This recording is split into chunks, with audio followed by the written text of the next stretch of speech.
Hello everyone, welcome to Semi Homesteading with Abby. Thank you all so much for tuning in to today's video. Now, usually I try to learn some sort of new homesteading technique or a new skill every week or every few days and show you guys and take you along with me as I learn sewing, making jam, canning things, all that sort of stuff. But last week I tried to make two different things. One was non-toxic lip balm and one was non-toxic lotion.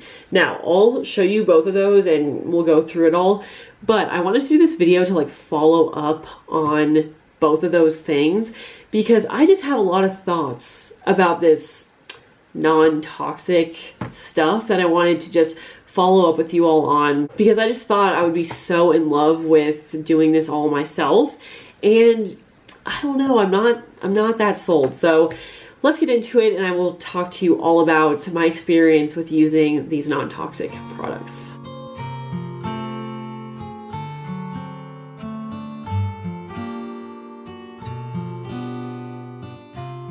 Okay, so I follow all these Instagram accounts where they make their own like cleaning supplies and make their own lotions, lip balms, you know, things like that. And that idea has always seemed so awesome to me because, you know, especially with these cleaning products and things, like you don't know what's going in there. It seems really, really bad to like be breathing all of those chemicals in, and you just don't want those things in your lungs or like affecting your brain or whatever. So I was researching what other things I can make from home that were like all natural ingredients that I can know exactly what I'm putting into the products and I can make and use for myself. So that brought me to my other two videos where I made lip balm and lotion by myself, and I'm sure there are better recipes out there and I should try those. And I know a lot of times you use like a milk product, let's say, or like goat's milk or sheep's milk or, you know, those sorts of things when you make lip balms or lotions. But I found these recipes that was like coconut oil, beeswax, and avocado oil, and I was like, oh, this is gonna be so great. So I will link those videos above so you can see the entire thing. But these are what the lip balms look like. So really cute, really like solid looking lip balm.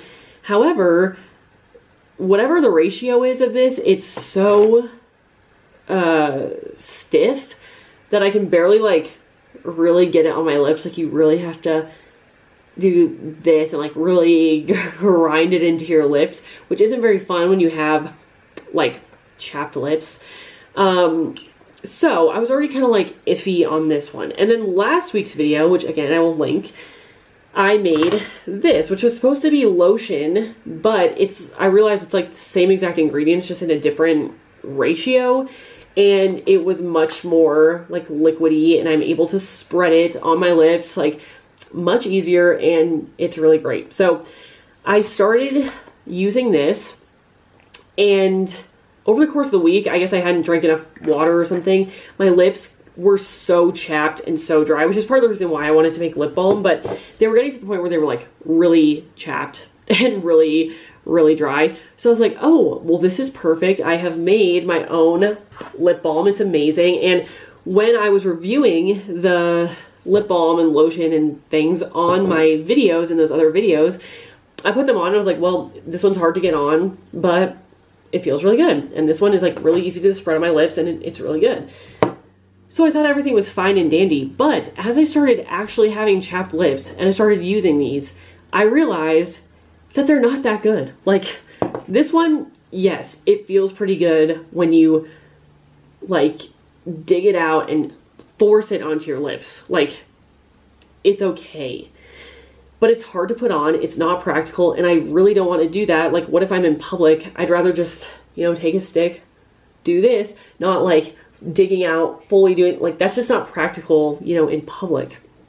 So this one I was like, well, shoot, I'm like never going to use these, I don't think. I even tried to add avocado oil to them in my last video, and, you know, to try to make it a better consistency, and it still didn't really work that well. So I just wasn't really a fan of these. Then this one is the one I've been using throughout my like chapped lip journey. And here's the thing. This would be totally fine if your lips were not actually chapped and you were just doing like a daily moisturizer on your lips as like part of your makeup routine. And that I think I'm totally gonna continue to use this for, because again, I know what's in here. It's just good natural products for your lips and your skin, and I see no actual problem with this other than when your lips are already chapped, it just does not heal them. There's a reason I am discovering that they put the toxic things into this. This is what has been helping me, Burt's Bees. Now, let's take a gander at the ingredients on Burt's Bees, because this is kind of, it's marketed as like kind of natural, and the reason I actually did beeswax in my lip gloss or lip balm is because of Burt's Bees, and because this has always been amazing and always helped my lips so much. I was like, oh, beeswax must be the key. So let's look at what is in here. This is sunflower seed oil, coconut oil, beeswax, castor seed oil, the flavoring, grapefruit seed oil, leaf extract or rosemary leaf extract, canola oil, soybean oil, and some natural flavors. So lots and lots of seed oils in this, which are technically not good for you. But here's what I'm coming to realize. This is not going to kill me, okay? But you know what makes my life way worse is having extremely chapped lips. And I gave it the good old try where my lips were like cracking and really hurting. And I was like, I need chapstick. And I started putting this on, and I had to reapply it so many times, and they were still dry. I got this at the store, and it's been like a day, and they're 1,000 times better.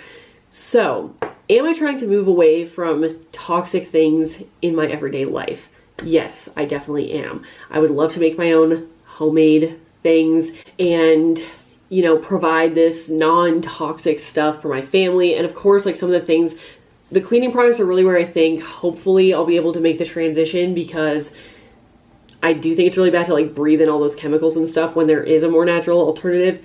But I'm realizing that there's a reason they put the toxins in, you know, like because they clean better, because they make your lips less chapped. Some of these things are, if they're not going to kill you, I feel like I'm just going to keep using them. Again, this natural stuff I will probably keep using for my everyday moisturizer on my lips during my makeup routine, because it's like to that level. For the heavy duty stuff, like there's some times that I'm not making the full non-toxic switch. And I think there seems to be kind of quite the divide between like I'm crunchy or I'm like not crunchy. But I feel like there's a good middle that I might be able to reach where, yes, I can still move towards these like non-toxic natural things, but I'm still open to using some of the other stuff when necessary. For example, finding home remedies or some more natural like medicines and things like that doesn't mean that I won't like take a medicine that I need because it's unnatural. So I just wanted to give that update, because I think it's really easy to like, when I just first make this and put it on my lips, I'm like, oh, it feels good. But I've now used this for like a week, and it does serve a purpose, but it doesn't serve every purpose. And I just wanted to give a little update on that. If you have a better like lotion or lip balm recipe that you do feel like works like as well as the major chapsticks at stores, please drop that in the comments below, because I would love to hear. I would love to be able to make my own, but at this point, what I made just does not get the job done at some point. So I think it's important to like be honest about that and come back and get my review, because it's just not exactly what I was expecting, and that's fine. You know, we're gonna make baby steps towards this, and maybe there's a better recipe out there. Okay, quick update from after I filmed this video.